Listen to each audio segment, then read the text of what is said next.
Hello. Okay, last adolescent screencast. I just want to actually, there's just a couple of points I want to make through this. One on the pros and cons of technology. This is a constantly kind of growing field of research and study and what's positive, what's not about using technology for learning, gameplay, what is game playing, using game playing for learning.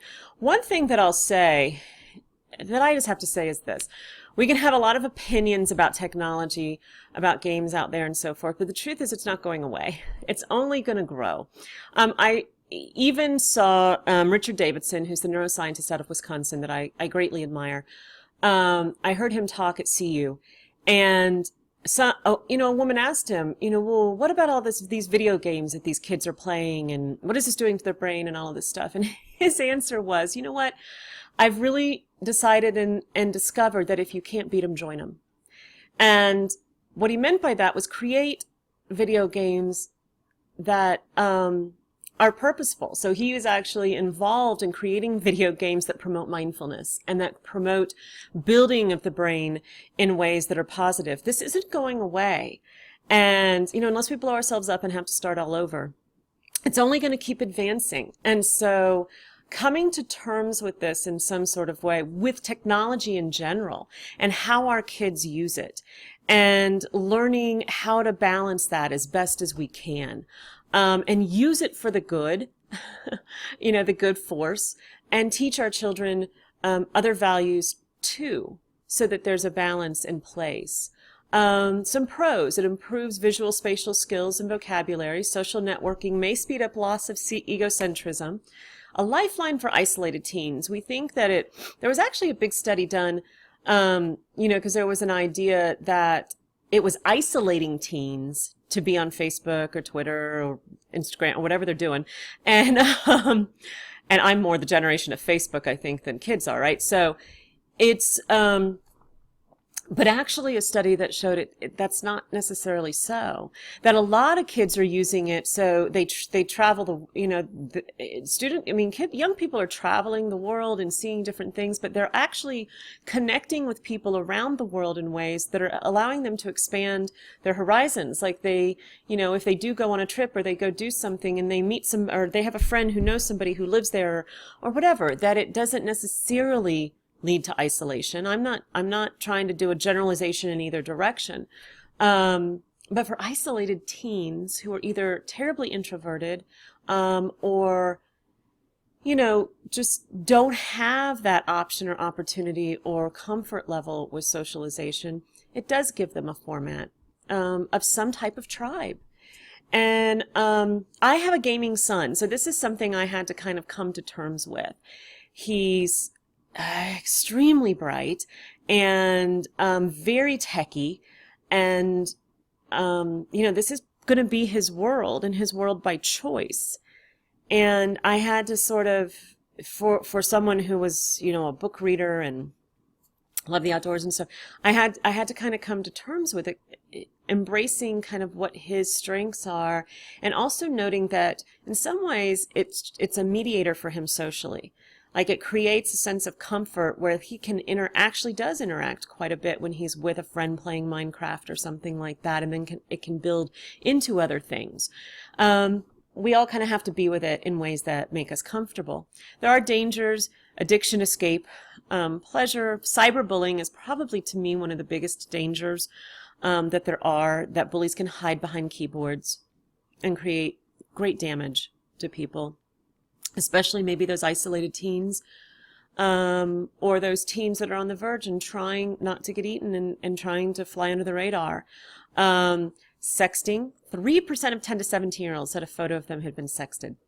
That definitely is concerning.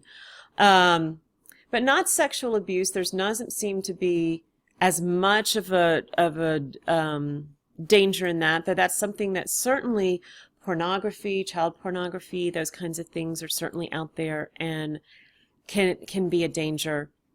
And then pursuit of dangerous actions, this one as well. If you look up cutting, there's 400 plus sites, not on the dangers of it, but how to do it. And so a teen who is hurting or in danger of some such thing can find almost a community for self-destructive behaviors. So that could certainly be a problem. I have down here gamification. I have a video that just kind of gives another sort of this idea of what gamification is, how it works. It's part of our mentality, our children's mentality as they're growing, and a part of our future. So there are pros, there are cons. Many children actually learn through these, especially visual spatial kids. It gives them an opportunity to learn in a way they're not going to an auditory classroom. So there are pros to help learning, to increasing learning, dangers, of course, that we have to be aware of, that we have to be smart with in terms of parenting our children. The only other thing that you can read in the book about high school, because honestly, a lot of this doesn't, to me, say a whole lot. Of course, the transition, there's changes, there's differences, all of that can be difficult. We'll talk about, we do talk about that, the context that these students are in and how that creates pressures and differences. In theory and sometimes in practice, high schools promote students' analytic ability. So it grows through experience and opportunity, as well as the development also happening. So it's that continuous feedback loop. We do have the testing that seems to be, our teens are really stressed out. I mean, that's what I'll say, I think I've said this, that teens are the most, are becoming the most stressed out population that we have. A lot of it because of this high stakes testing, these pressures to do well, to compete, to kind of figure out the world in high school and in learning. I think I said all this back in middle, we do more talking about school in that middle childhood time period, but keeping in mind that our schools, though we're not always great in the numbers, we're really high in innovation and creativity, and that's not something we want to lose in place of doing better in the numbers quantitatively, I don't think. It's a way of how do we give students what they need to function in the 21st, 22nd, their children in the 22nd, and on into the future. In the future that we are heading into, how do we equip them with the skills, the mind skills, the heart skills, the people skills? And it's a future that many of us as many adults just don't, we don't know where we're going. And they're going to be the leaders of this. And so what's going to be the best kind of schooling for them? How are we going to meet their needs for that? In a documentary I watched, Most Likely to Succeed, I think it was talking about this and about school systems and high schools, and it was looking at a different high-tech high in California, which was a different kind of high school where they didn't have any bells or periods or distinct subjects, and it was run very differently, project-based, oriented.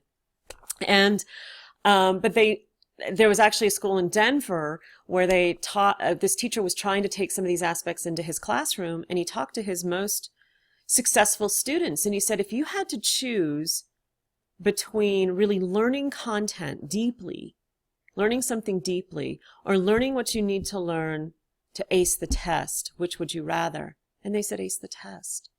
And so we have built through time a mindset in our students and in our children that what's important is just learning what you need to learn in order to ace the test and moving on to the next thing. So we have to look at the values that we're placing around that with the way we choose to educate. Because what happens with that is, then there was like a study done where, kids took a test in school after being taught this information, a high percentage aced the test or did well on the test, came back like 6 months, 3 months, 6 months later, retook the same test with not even as much detail, highest percentage failed the test. So there's not actually a holding on to the information. And that's why I don't really give tests as much in my classrooms as much as these kind of connections in the writings that you do, because I think there's a lot more that goes in and seeps into our system when we really have to connect it to ourselves personally and into the world personally. But so we really have to look at how we're educating and what the values of that education are.